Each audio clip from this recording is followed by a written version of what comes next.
conocen a Sergio, es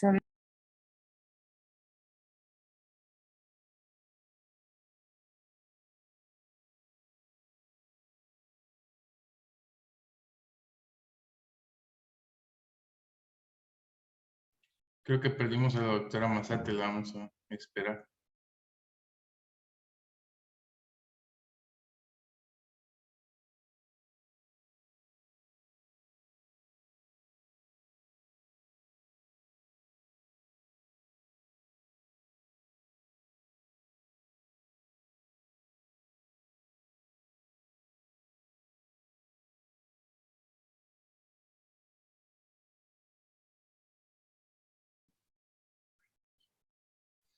Gracias, doctora.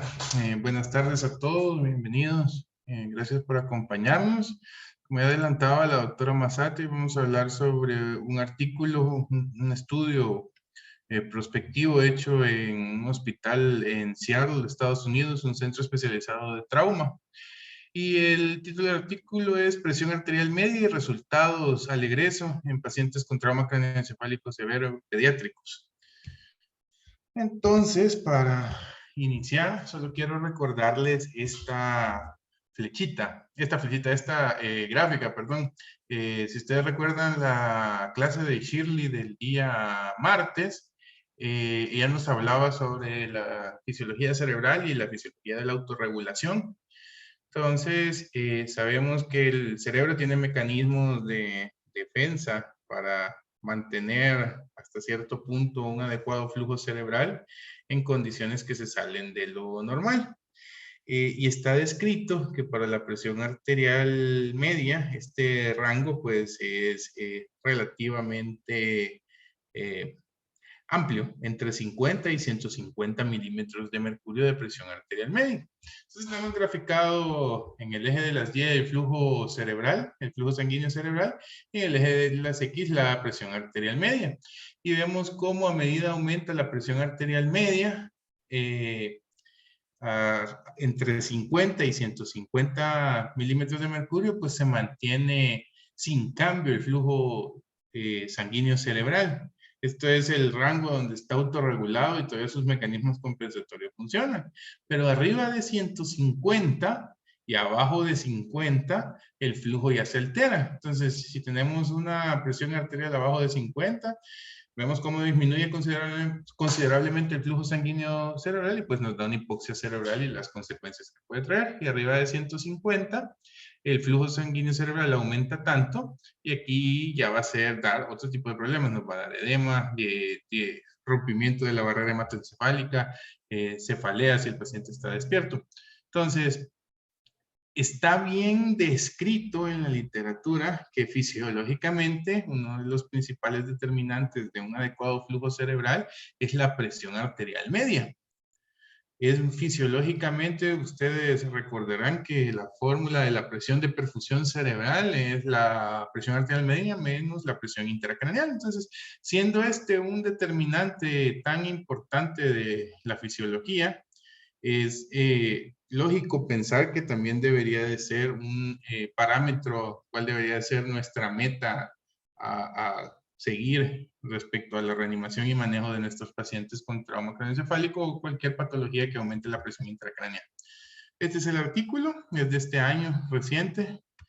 Y a manera de introducción, pues ellos nos cuentan que el trauma craneoencefálico es de las principales causas de muerte destraumática y que deja como secuela discapacidad a nivel mundial, tanto en adultos como en niños. La severidad, basada, ustedes saben, en la clasificación, ¿verdad? Grado 1, 2, 3 o leve, moderado, severo, basado en la escala de Glasgow y el puntaje que tiene el paciente en el momento de atenderlo, puede determinar el pronóstico. O sea, obviamente un severo tiene mayor probabilidad de fallecer, un paciente con Glasgow de 6, de 5 tiene mayor probabilidad de fallecer, es un paciente que está más crítico. Pero hay otros factores, aparte de clasificarlo por el Glasgow, que nos condicionan una lesión cerebral secundaria que a largo plazo también nos va a dar secuelas en el paciente o nos puede poner a un paciente en riesgo de una muerte todavía dentro del hospital en las primeras horas. La hipoxia, la hipercapnia o la hipocapnia, la presión intracraneana alta también están condicionando esa lesión secundaria, por lo tanto hay que tenerlas en cuenta. Y la hipotensión posterior al trauma craneoencefálico se ha estudiado, se ha demostrado que una hipotensión temprana se asocia con una lesión secundaria y con un pobre pronóstico del paciente. Es decir, aunque sobreviva, probablemente este paciente nos va a quedar con muchas secuelas. En pediatría, ustedes saben que existe bastante conocimiento pediátrico en trauma craneoencefálico que se ha extrapolado de estudios en adultos, porque es un poco difícil lograr reclutar niños para estudios pediátricos, pero hay estudios propios pediátricos que han relacionado la hipotensión y el trauma craneoencefálico. Sin embargo, no hay un consenso sobre el valor que debería ser nuestra meta de manejo, es decir, a qué valor de PA, llámese sistólica, llámese media, deberíamos de nosotros apuntar para mantener. Sí sabemos que la hipotensión en primeras 24 horas se asocia con un peor pronóstico y alta mortalidad. Sabemos también que una presión arterial sistólica abajo del percentil 5 para la edad en el manejo prehospitalario o en su estancia en la unidad de emergencia también se asocia con mayor mortalidad. Y sabemos que una presión arterial sistólica con un percentil 75 versus una presión arterial sistólica estática,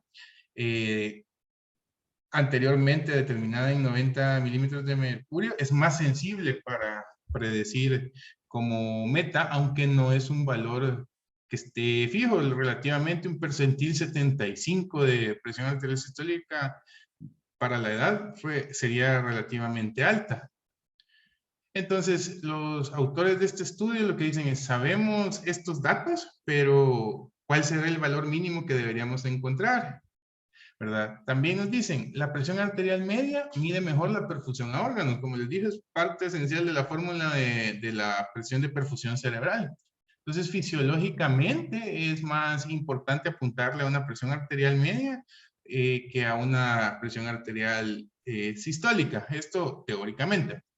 Mantener una adecuada presión de perfusión cerebral a lo largo del tiempo, pues mejora el pronóstico y los resultados del trauma craneoencefálico.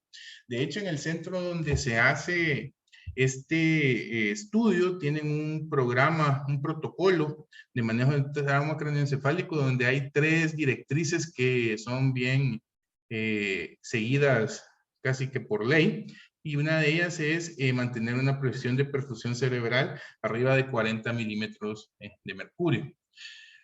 Luego, la medición de la PIC presenta un problema. No está siempre disponible, es decir, no en todos los centros se cuenta con, con monitores especiales o catéteres especiales para poder medir presión intracraneal. Entonces, regresemos a la fórmula de la presión arterial, de la presión de perfusión cerebral, perdón.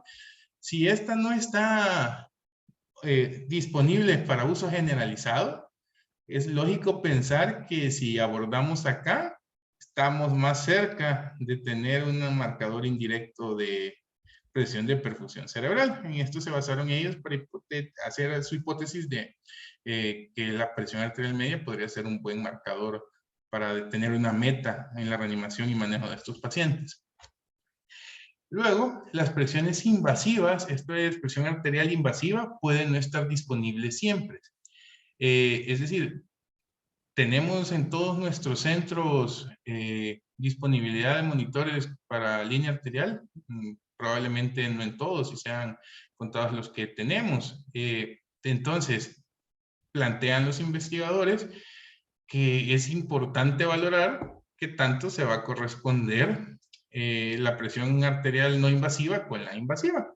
Y nos comentan, recordemos que el valor de presión arterial media es el que más cercanamente se corresponde con el valor tanto invasivo como no invasivo, ¿verdad? Se corresponde mejor que la sistólica o que la diastólica. Entonces, es otro punto a favor de por qué deberíamos teóricamente utilizar la presión arterial media como medida de monitoreo en nuestros pacientes. esto ya se los comentábamos. ¿Cuáles son los objetivos del presente estudio? Ya entrando propiamente en el trabajo. Pues primero, determinar si la presión arterial media no invasiva puede usarse para comprender el pronóstico o el resultado al final del paciente con trauma craneoencefálico en relación con una presión arterial sistólica no invasiva. Entonces, resumiendo, vamos a comparar PAM versus sistólica, media versus sistólica, ambas no invasivas. ¿Cómo le van a hacer? Pues primero, evaluar la asociación entre la presión arterial médica buscando el percentil más bajo en las primeras 12 horas de estancia en el intensivo y, obviamente, cuál va a ser el resultado al egreso. Probar la habilidad que tiene la media, o sea, su percentil más bajo para predecir resultados al egreso, ¿verdad? Aquí quiero hacer un paréntesis, cuando ellos hablan de resultado, no se refieren solo a si sobrevive o no, sino que en resultados desfavorables también hablan de secuelas que puede dejar el paciente. Y por último, contrastar compararlas, ¿verdad? Contrastarlas, la media y la sistólica, con los resultados que ellos obtuvieron. Entonces, ¿cómo fue el diseño metodológico? Primero enrolaron pacientes menores de 18 años, pacientes que tuvieran hemorragias secundarias a un traumatismo craneoencefálico y que fueran demostradas en tomografía. Otro criterio que ocuparon fue que el Glasgow al ingreso fuera menor de 9 al momento de su estancia en intensivo. Otro criterio importante fue que sobrevivieran 12 horas de ingreso en el intensivo, es decir, el paciente puede haber llegado mal, haber cumplido estos criterios, pero haber muerto a las 10 horas de ingreso y pues ya no lo tomaron en cuenta.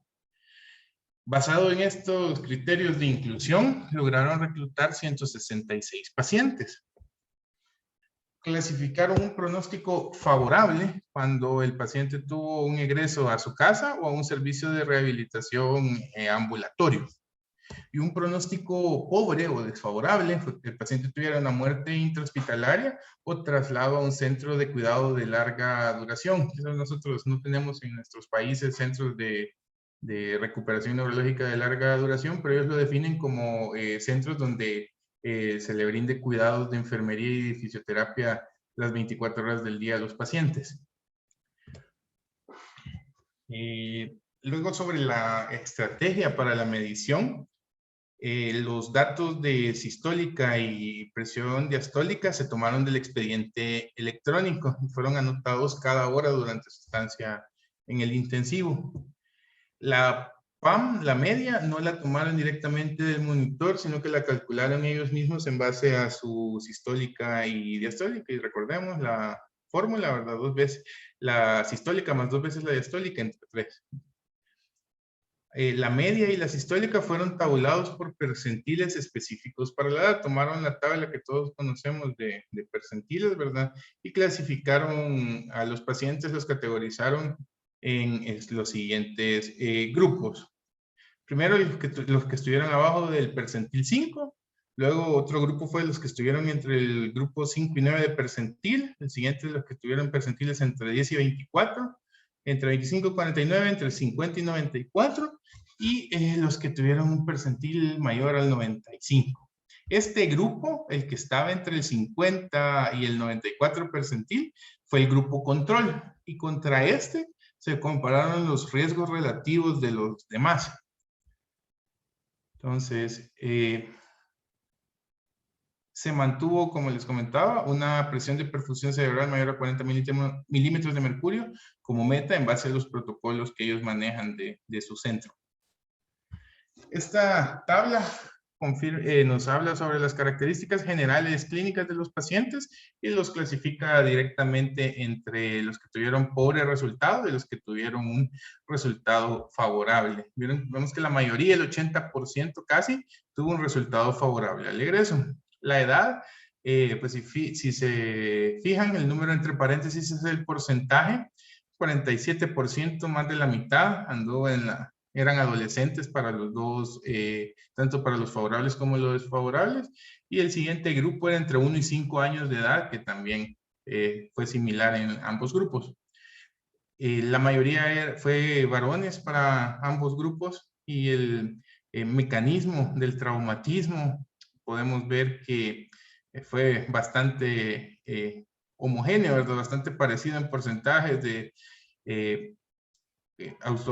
accidente automovilístico, por caída, por ser atropellado, por trauma por abuso y otras causas que no especifican cuáles fueron, al menos para el grupo que tuvo un pobre pronóstico. Vemos que es bien similar es bien similar este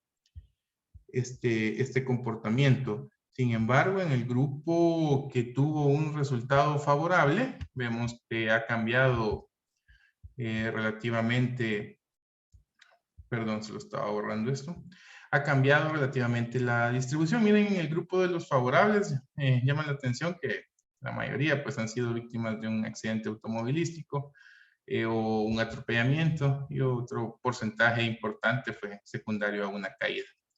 Ahora veamos cómo se comportaron los que tuvieron un resultado favorable respecto a ciertos componentes clínicos que se midieron. Primero, la escala de Glasgow media para los que tuvieron un buen pronóstico fue mayor, tuvieron un Glasgow de 8 versus un Glasgow de 3. Los que tuvieron, esta es una escala internacional abreviada de daño, de trauma, perdón, donde se le asigna gravedad según el tipo de traumatismo que han tenido. Mayores más severo y menores menos severo. 3 es el punto de corte entre moderado y a partir de 3 es severo. Entonces, para trauma de cabeza tuvieron un índice abreviado de lesión de 5 versus 4, relativamente similar. Para no cabeza, o sea, para el resto del cuerpo, traumatismos en otras regiones, fue ligeramente menor, aunque no significativo, 3 versus 2. Los politraumatizados del grupo del pobre pronóstico fueron casi el doble de del grupo de buen pronóstico. El uso de medicamentos vasoactivos como soporte hemodinámico en el momento de la reanimación fue considerablemente mayor en el grupo que tuvo un pobre pronóstico. Los que requirieron cirugía, pues vemos que 15% de diferencia, 50 versus 66%. Los que requirieron craneotomía, pues fueron similares, 29 entre 28%. Aquí en este centro ellos nos dicen que ellos sí son, como recordarán de las guías de trauma craneoencefálico, son promotores de la craneotomía compresiva temprana. El uso de monitoreo intracraneal para tener la presión intracraneal invasiva fue similar en ambos grupos, un 32 versus un 39%. Se herniaron más, y esto probablemente se asocia con el peor pronóstico, los que tuvieron un pronóstico desfavorable al egreso. Evitar hipocarbia, que es otro de los del segundo pilar del manejo de estos pacientes en este centro. Fue en el 50% lograron evitar hipocarbia, y en el otro 50% nos comentan que eran pacientes a los cuales deliberadamente se hizo hipocarbia en el contexto de una herniación. Y el 75% de los pacientes, pues en los pacientes con un pronóstico favorable, se logró evitar la hipocarbia. Mantener la presión la presión de perfusión cerebral arriba del 40%. Como vemos, esto se logró en los que tuvieron un resultado favorable en un 70%, pero en los que tuvieron un resultado favorable solo fue posible en un 38%. Probablemente esto condicionó su resultado más desfavorable. Y el otro pilar, les comenté que eran 3, la hipocarbia, la presión de perfusión cerebral, y el tercer pilar del manejo de estos pacientes es iniciar la nutrición enteral temprana.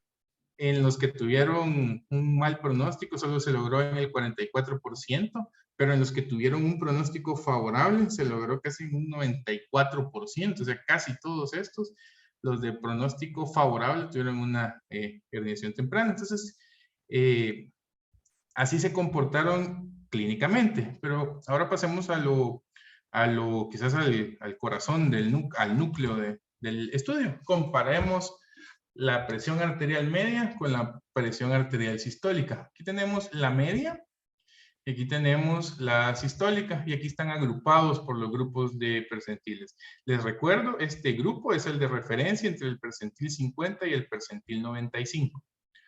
Entonces, la mayoría de pacientes podemos ver que tuvieron, y solo tenemos graficados a los que tuvieron un pobre resultado al egreso, los que ya sea que o murieron o quedaron con una secuela importante. Entonces, la mayoría de los que tuvieron un pobre resultado al egreso estuvieron en abajo del percentil 5, tanto para la presión arterial media como para la presión arterial sistólica.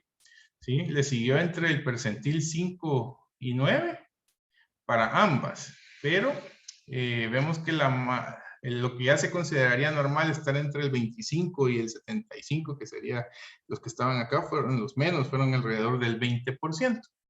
Entonces, corrieron un análisis de riesgo relativo para comparar entre cada grupo de percentiles cuál era el que tenía más riesgo de tener un resultado desfavorable. Y lo hicieron primero en un grupo sin ajuste, es decir, agarraron todos los pacientes y le sacaron el riesgo relativo. Hicieron un grupo ajustado. Aquí tomaron en cuenta aquellos que tenían un índice AIS mayor de 3 para cabeza o para no cabeza, para trauma que no fuera cabeza mayor de 3, los que usaron aminas vasoactivas en las primeras 12 horas de admisión, estos se consideraron que tenían mayor riesgo y los pusieron como el riesgo ajustado. Entonces, veamos con los de presión arterial media, los que eran la referencia, era el 50-95. Los pacientes, para los que no estaban ajustados en general, o sea, de toda la muestra en general, si un paciente tenía un percentil abajo del percentil 5, tenía un riesgo relativo de 9, es decir, tenía 9 veces más probabilidad de tener un pobre resultado al egreso que el grupo de referencia. ¿Me entienden? Para un percentil entre 5 y 9 era 8.4, pero vean cómo va disminuyendo conforme nos acercamos al de referencia. Entre el percentil 10 y 24 tenían 3 veces la probabilidad de tener un resultado desfavorable, entre el 25 y el 49 2.8 veces, y incluso tener arriba del percentil 95, estar hipertensos, tuvo 3 veces mayor probabilidad de tener un resultado desfavorable. Cuando los ajustan, los resultados, si ustedes se fijan y los comparan, pues son bastante similares. Entonces, es bien importante esto. Aquí parecía que sí, tener un percentil abajo del 5 es el que tiene mayor riesgo de un resultado desfavorable. ¿Qué pasó con los de presión cuando midieron la presión sistólica? En esos mismos pacientes, pues los resultados sí muestran que tener un percentil abajo del 5 de presión sistólica nos da 6.8 veces mayor riesgo de tener un resultado desfavorable, 5.4 ajustado. Pero miren, comparen entre el percentil 5 y 9, los que tenían una presión arterial media entre 5 y 9 percentil, tenían alrededor de 8 veces mayor probabilidad de tener un resultado favorable. Pero cuando midieron el percentil 5 y percentil 9 de la presión sistólica, solo tenían entre casi que 2 veces la probabilidad de tener un resultado desfavorable. Entonces, recordemos, no se corresponden entre sí, o sea, el percentil 5 de presión arterial media es distinto al percentil 5 de presión arterial sistólica para la misma edad. Por lo tanto, esto provocaba una disparidad en estos datos, ¿verdad? Por eso es que esta gran diferencia de 8 veces a 1.8 veces. Entonces, aquí los investigadores todavía piensan, probablemente la presión arterial media sea más sensible para medir este dato, ¿verdad? Porque si nos da 8.5 veces mayor riesgo teniendo el mismo percentil entre los dos, quizás deberíamos de apuntar a eso.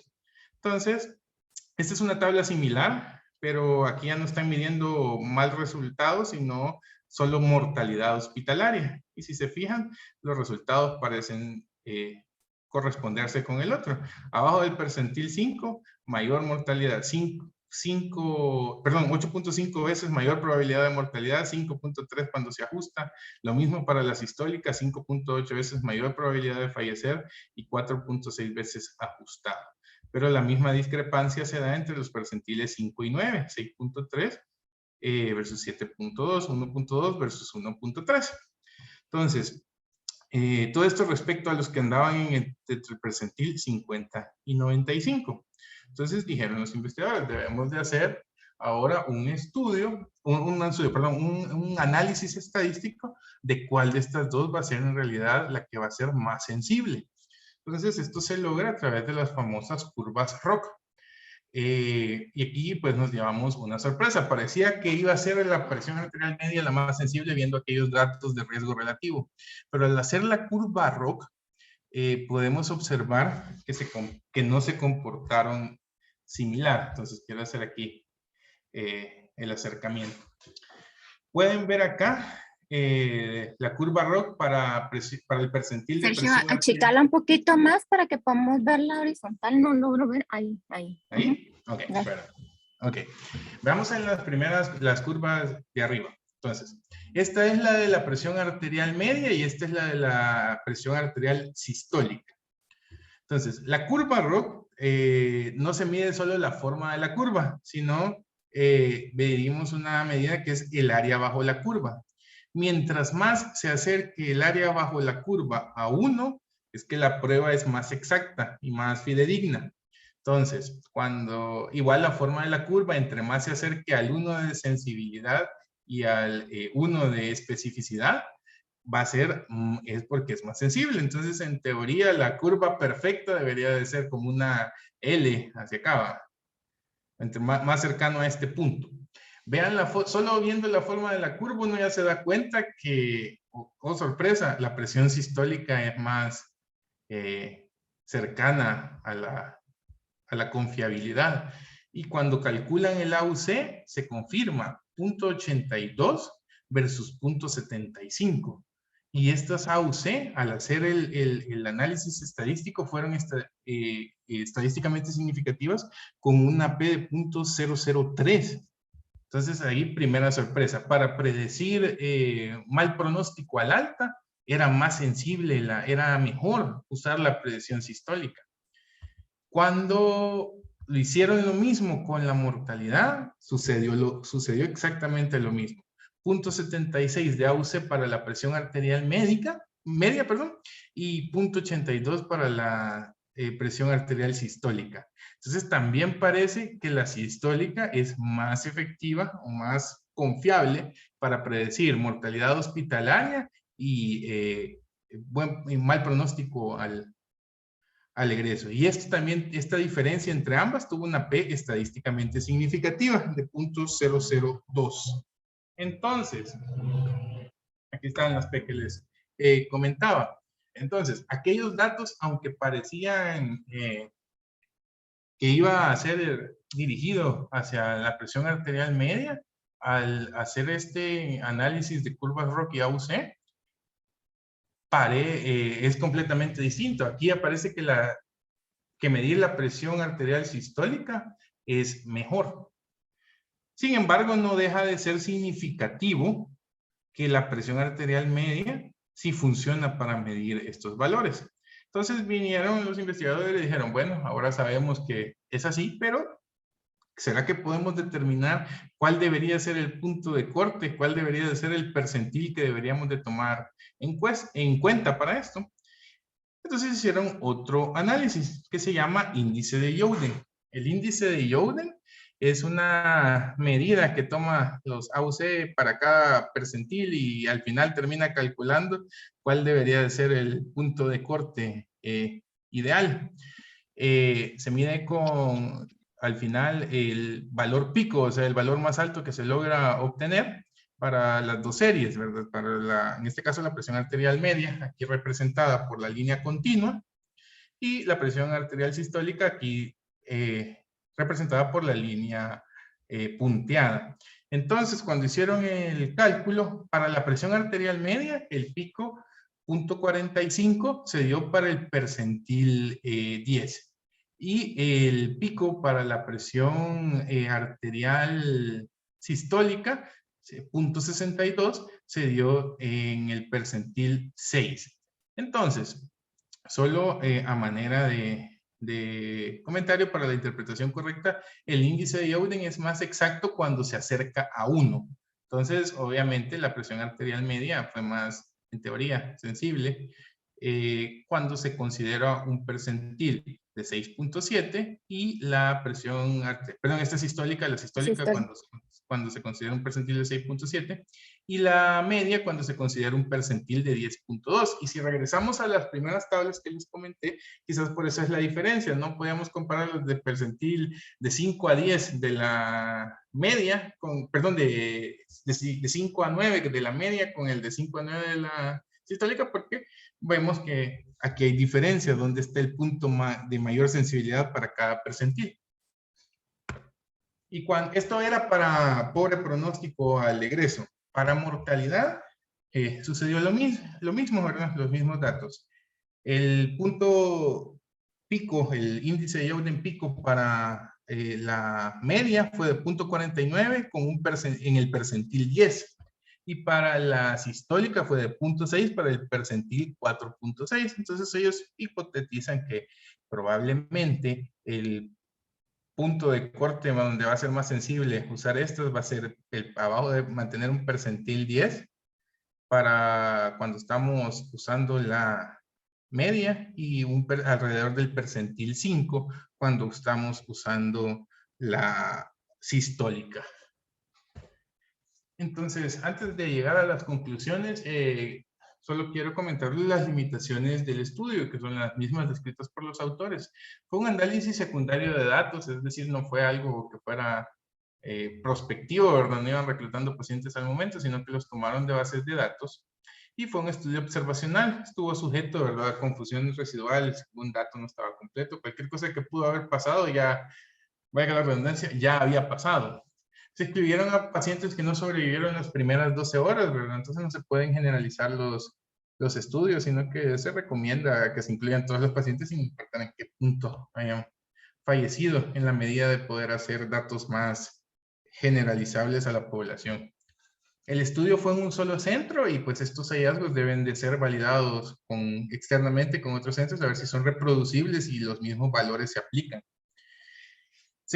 La asociación está disminuida, ¿verdad? Porque un mal resultado y una presión a media con un percentil más bajo se utilizó un único valor horario, ¿verdad? Puede haber un sesgo potencial derivado de un seguimiento más frecuente de los pacientes con lesiones graves, es decir, que digamos entre las 5 y las 6 de la tarde, ellos tomaban el valor de las 5 y de las 6 en punto. Pero si a las 5:30 le habían tomado un valor previo y fue más bajo que esos dos, no saben si no lo tomaron en cuenta para fines de su estudio, sino que se iban basando en horas preestablecidas por ellos mismos. No se pudo controlar varios factores, ¿verdad? En la recolección de la presión arterial, concretamente, ¿verdad? No sabían en qué extremidad habían tomado esa no invasiva, no sabían si era en la mano, en el pie, no sabían si había sido con el manguito adecuado. Acuérdense que lo hicieron retrospectivo, ¿verdad? No saben si usaron el mismo monitor para todos los pacientes, la misma marca. Todos esos pueden tener un error de sesgo. Y la marca de las 12 horas, pues fue relativamente justificada por la literatura, pero quizás puede no ser el momento óptimo para la predicción. No sabrían decir ellos si puede ser antes o después que deberían de hacer el punto de corte para poder determinar los valores. Deberían de haber el estudio, pues otros futuros estudios deberían de estar dirigidos a ver a qué hora pues sería lo ideal de hacer la medición. Y la elección de covariable fue conservadora para minimizar la colinealidad, es decir, cuando les hablaba del grupo que había sido ajustado por el riesgo relativo, pues si se fijan solo ocuparon 3 variables para poderlo segregar. cuando tenían muchas otras medidas, entonces tampoco se sabe si eso fue influyente para el estudio. También no tenían mucha disponibilidad de mediciones invasivas de presión arterial y no se pudo evaluar la correlación entre presión arterial invasiva y no invasiva. A manera de conclusión, ¿qué nos deja este artículo? Pues primero, recordar una presión arterial media abajo del percentil 10 durante las primeras 12 horas de admisión, sí se asocia con un mayor riesgo de mal pronóstico al egreso y al compararlos con niños que tuvieron una PAM entre 50 y 94 percentil al mismo tiempo y que esa haya sido su más baja. El percentil de presión arterial media que predijo malos resultados y la mayor precisión para esta predicción fue 10.2, lo que veíamos con el índice Youden, durante las primeras 12 horas de ingreso a UCIP. Pero estos datos aún no apoyan qué valor de PAM deberían de fijarse como objetivo hemodinámico, sobre todo porque la sistólica, como ya vimos, parece ser un poco más sensible para la determinación de riesgo, aunque si tomamos el valor de corte, pues deberían de ser igualmente útiles, aunque fisiológicamente nos pareciera que la presión arterial media debería ser lo que deberíamos de medir, pues los datos estadísticos, al menos en este estudio, van orientados más a la sistólica. Futuros estudios también deben de examinar, ¿verdad?, el beneficio de qué percentil usar, ¿verdad?, en una forma prospectiva, si PAM o PAS en niños con trauma craneoencefálico grave. Esto era lo que les traía. Muchas gracias. Si tienen preguntas o comentarios, démosle. Gracias, Sergio. Buena interpretación del artículo, te felicito. Gracias, Si doctor. alguien tiene alguna duda o comentario acerca del artículo, ¿qué utilizan ustedes en trauma de cráneo? ¿Presión sistólica o presión media? De los fellows, ¿algún comentario que quieran hacer acerca del artículo?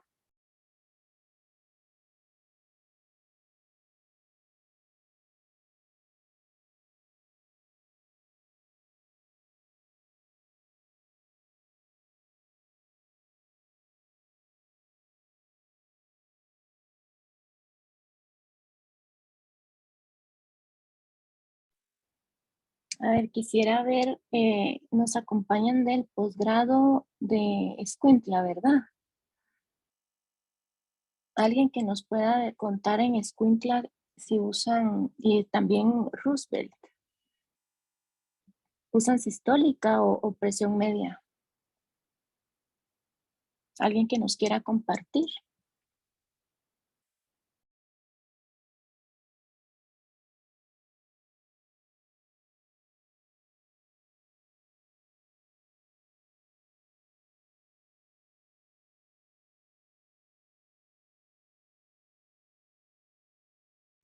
Bueno, si no hay ningún comentario ni pregunta, usualmente nosotros en choque séptico